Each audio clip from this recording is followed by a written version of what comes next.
Sorry for that. Um, okay, so we'll start. So chapter 11, we are in many lives and many masters. So you already know what happened in the previous chapters. Lots of revelations, lots of masters' wisdoms. Uh, Again, in this chapter also, there are a couple of revelations, and when I was pretty shocked by what I had read. So let's go in and see what the masters are saying and stuff. Yeah.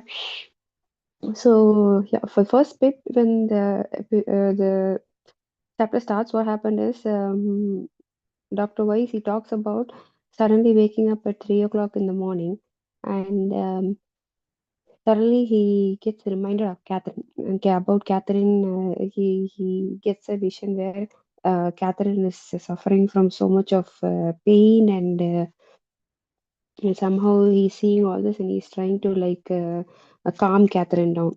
And but also he's like very weird because feeling it by weird because his wife is sleeping near him. She's fine. Everything is calm and quiet. Suddenly, he's waking up with a nightmare. Somehow he calms himself and he just goes to sleep. Mm. Whereas at the same time, what happened is Catherine also woke up with a nightmare and she couldn't overcome it. She wakes up and then she tries to calm herself down by thinking about the hypnotizing episodes she used to have with Dr. Weiss, and she calmed herself down and both of them slept, of course, in their separate places. And later, when they came and they met and they are having this discussion, like, oh, at the same time, both of them had.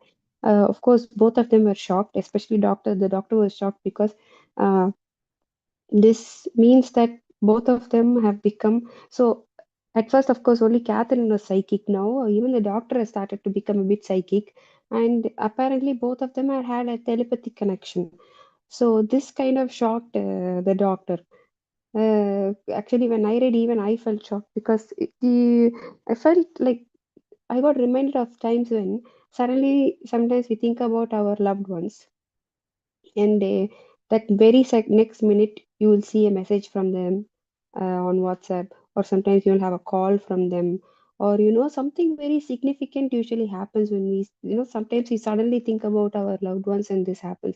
So I was able to kind of relate with this incident. Then what happened? I'm sorry, that's not statistics. Anyways, so what happens is then again they go into a hypnosis episode, and what happens is she's again servant to some lady, and she's going to this person who is able to read tarot cards. So she goes to that lady, and she wants to know if she'll be marrying this man or not, or things. So they discuss a lot on what is happening, and the doctor was kind of puzzled because why suddenly she's thinking about a tarot card reader and all. She itself is so highly psychic, for no reason she's thinking about this person. Uh, but somehow the story goes that way, and suddenly what happens is everything is blank, and the doctor is like, what happened, where are you? And then she is like, no, nothing is there, I'm in vast empty space.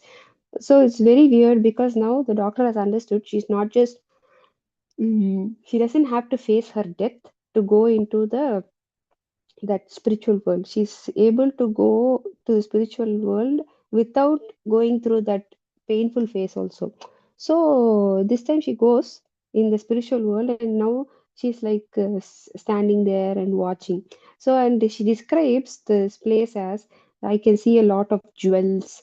And he is asking like, you're seeing jewels really? Then no, they're like jewels, they're like lights, but they look like jewel, but they're actually lights only. And then she's like, so the doctor is like, what else are you seeing?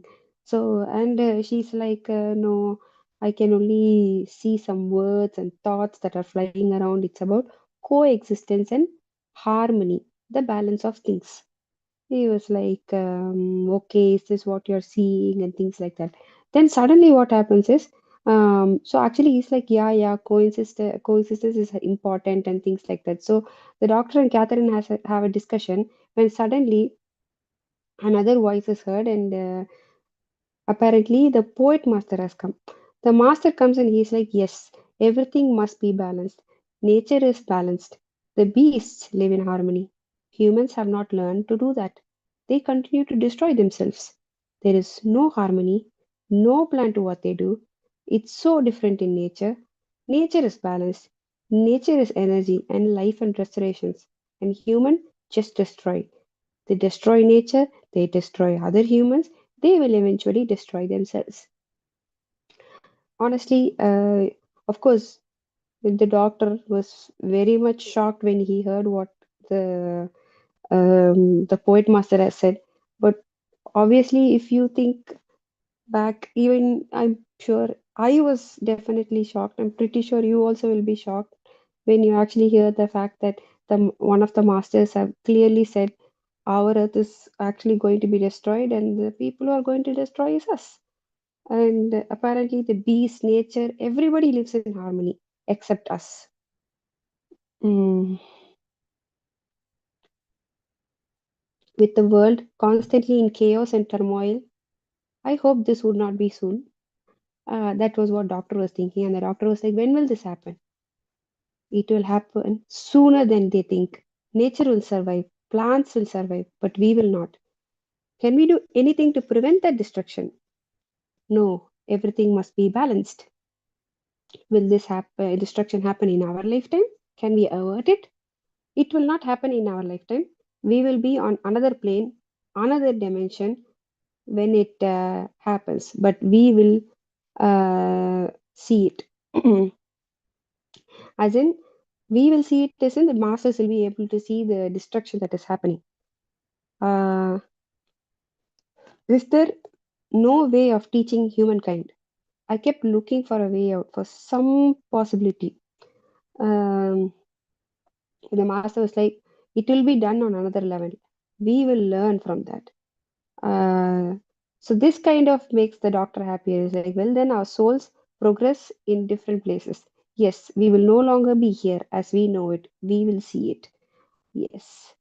I have a need to teach these people, but I don't know how to teach them. Is there a way, or do they have to learn this by themselves?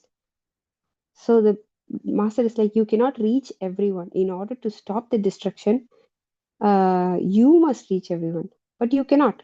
You cannot stop everyone because they have to learn, they will progress, and they will learn. There will be peace, but not here, not in this dimension. Second, so in this, the master is like, the humans need to learn, but of course, even if the doctor tries to tries to teach everyone that um, the truth, not everyone is ready to, or no one is, not everyone is going to listen to it. Only some people are going to listen to it, and that's not enough. So master is like, whoever the human is, everybody has their learning, and everybody is going to learn from the destruction that they are doing. uh, can this dimension or this earth be saved? No. But will eventually humankind understand what is happening? Yes. But it will not be happening in this dimension, but that they will have to go to another dimension and there they will complete their learning. Eventually, will there be peace? Yes, on another level. It seems so far away though, the doctor complained. People seem so petty now, greedy, power hungry, ambitious. They forget about love and understanding and knowledge. There is much to learn. Um, can I do anything to help these people? Is there some way? So the masters, like, I mean, of course, when you hear such kind of an information that your world is going to be perished and there is nothing that you can do to help, we become, we try our best to find some possible way, become desperate to help, right? And then even the doctor was in the same situation, but the master was like, but we know no masters can come and actually tell us exactly how to go. They can only guide us. and we are the one who has to find the answer. And so even the master, he was like, no, mm, we do not have to tell you. It will be to no avail, for we will all reach that level and they will see. We are all the same. One is no greater than the next. And all this is just lessons and punishments. Um, this is a great message, if you ask me, because um, the masters do not need to teach us, because we were also masters. One day we will become the masters. The masters are also, though they contain great knowledge, they are also just souls. We who have been shielded from the knowledge, we are also souls. So when we finish our learnings, we are going to become masters. So masters are not different from us. So so if we see in this hierarchy, we are not greater than children. The children are not lesser than us. Our children are not lesser than the parents. Their parents are not greater than the people who are living right now. So nobody is higher than anybody, and everybody has something to learn from the other people. And that for me was profound.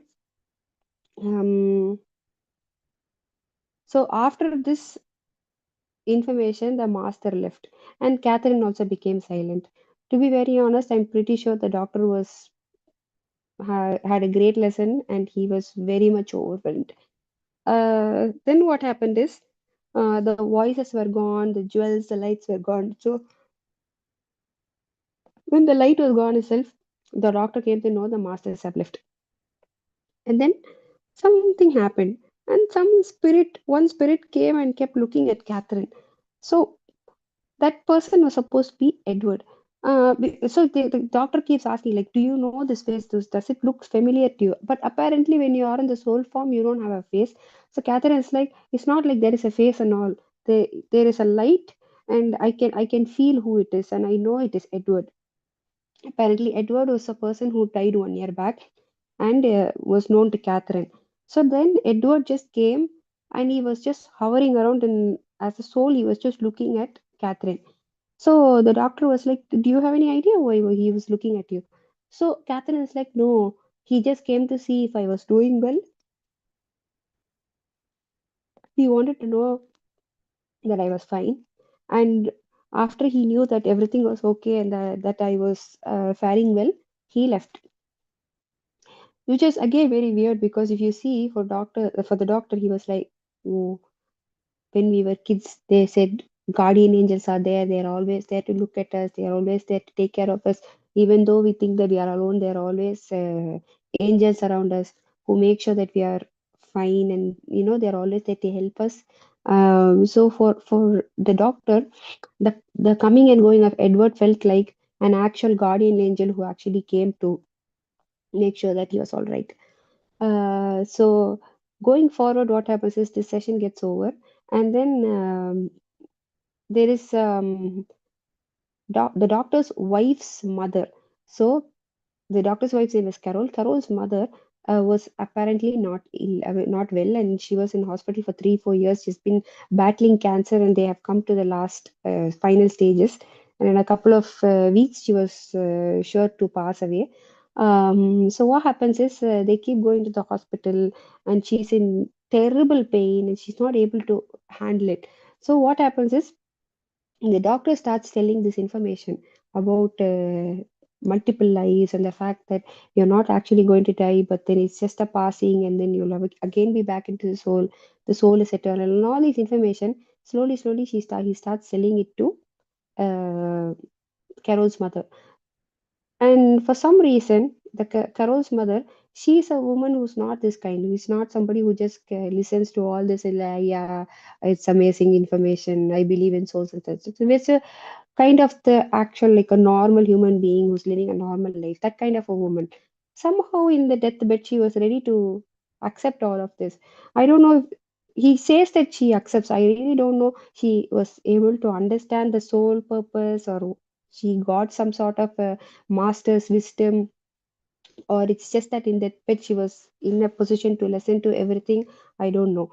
But she started listening, she started accepting. Somehow that created a whole new sense of feeling and being for her.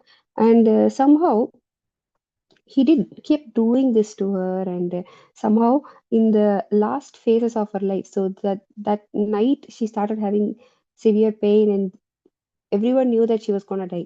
So that night he started speaking to her, and he started telling her that all the mistakes that she has done in life, she has to accept it, and she has to overcome the fact that yes, that this is my mistake, and I own it. So if you don't do this, you will never pass into the spiritual world.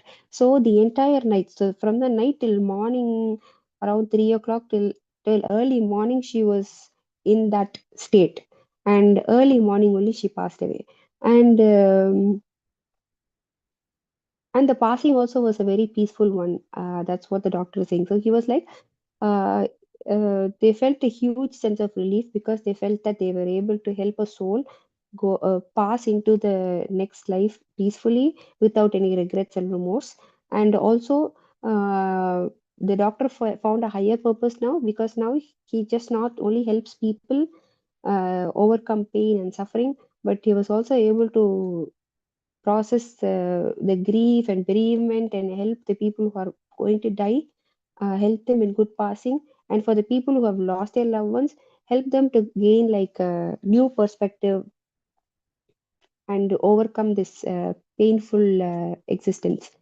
This also felt very close to home for me, was because when my grandma passed away, that day, it was 2 days before, one day before Pongal, and we were all, it was Bogi, and we were all excited to go meet my grandparents, my grandma. We were all took vehicle and we went home. And when we neared the hometown only, someone called us and told that since morning, Granny was in the hospital, and she has hit her head and things like that. But somehow the doctor had put the plaster and stuff, and he said he was fine to, she was fine to go home.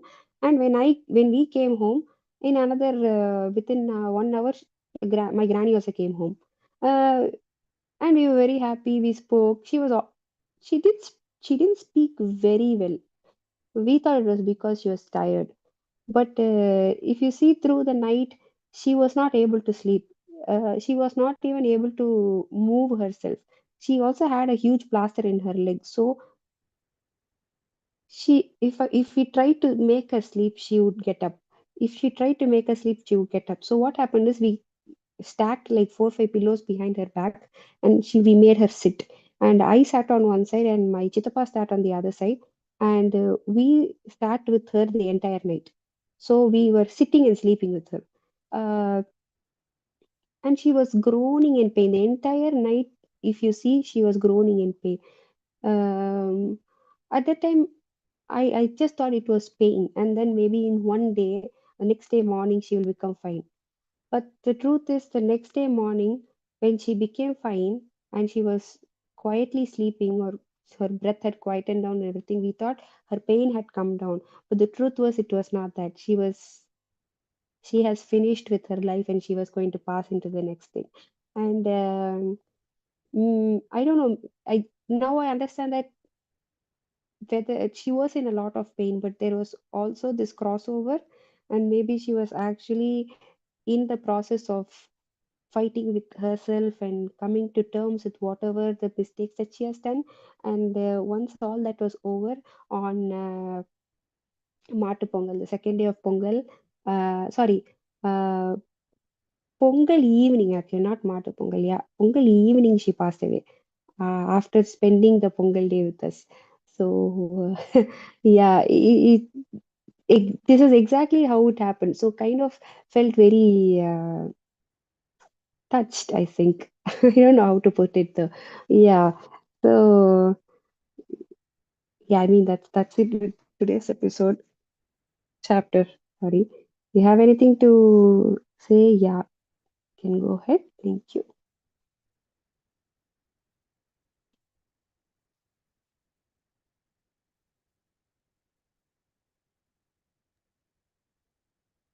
Like Pavitra. Yeah. This one is like It's a nice one. Just trying to recollect the story. It is like quite, I think, more than 15, 20 minutes you have narrated the story. Just trying to recollect the things which you have said. But I feel like when people say uh, the next level, or people we don't understand, or we do not live in harmony, and we quarrel with each other, all these things is one side. And when people die, whether we are close to them, or whether we are not with them, that is one thing. But when I put all these things together, the life we live and the time we spent with each other, like the people who we feel like closer to our heart, it is not really. I feel like at the last moment, people used to say we want to live the life, or we want to die. Especially when parents grow older, they think like at least the time when I die, my children's, my grandchildren's should be with me. It is one way of consoling that at least at the end of the life they are with me. But I feel like even if people are not around exactly at the very later stage of life, or very ending of the life, it should be the thing when they are traveling, or when they are going through good time, good and bad time, bad phases of life. That's the time we should share the memory, and we should be together. That is even sometimes I do think like I've been here for 2 plus years, and most of the time I have missed people, or I do not spend time with my close one for this 2.5 years. Though I make calls and speak with them, it is not going to really help the way it is. So so all these things, and other thing which I just got to know, but like the angel, or the people, or whatever the souls surrounded by us, they are watching us. We believe they are watching us. uh, Other than saying they are watching us, whatever our thoughts, whatever we think, that is what, like I think for the past few days, or few videos, or few hearings, whatever I listen, there are two things. One is the thoughts, we good thoughts, we the good deeds which we think for ourselves. And when someone achieves something good, one when someone do something good, we should appreciate, rather than having envy about those things, thinking like they have attained something good which I couldn't attain. Those kind of thoughts, if we keep on having in our mind, then it'll have negative thoughts, instead of having like when someone achieves, or when someone get a better thing than us, then we should say that he is happy, like I'm happy for him. That would definitely give us things back. So maybe I put things more things in a very clumsy manner, but yeah, all the narration which you had said, I was like thinking all those things, just uh, thinking aloud. Yeah, thanks, Pavitra. Thanks, Anna. No, Anna, it's okay. I perfectly understand. I mean, when I read the chapter also, so many thoughts that were springing up in my mind, and I think the more I think about it, and more thoughts that were springing, and it was not like unidirectional. It was not like, oh, specific thought. Everyone only gets that specific idea. I'm pretty sure everyone would start getting thoughts in different ways and walks of life. So, like you said about how it's also about being with your family and with your loved ones, and not just being there when it is needed, like, like, oh, at a function that I had to be there, so I'm there. But it's also about the everyday events, maybe big or small and things.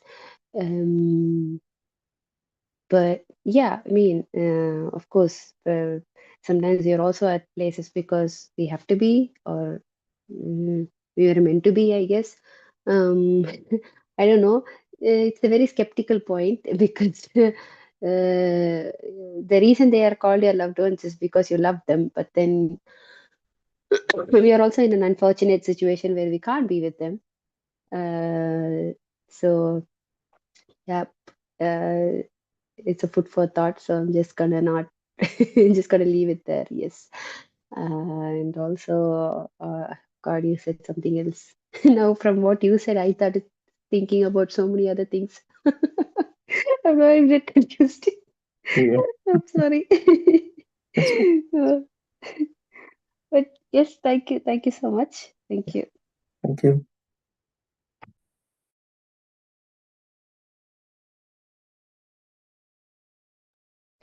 Arpita, thanks for your hearts. Uh, okay, so if there are no other comments or discussion or thoughts that you would like to throw in, we can wind up for the day and meet tomorrow. Thank you.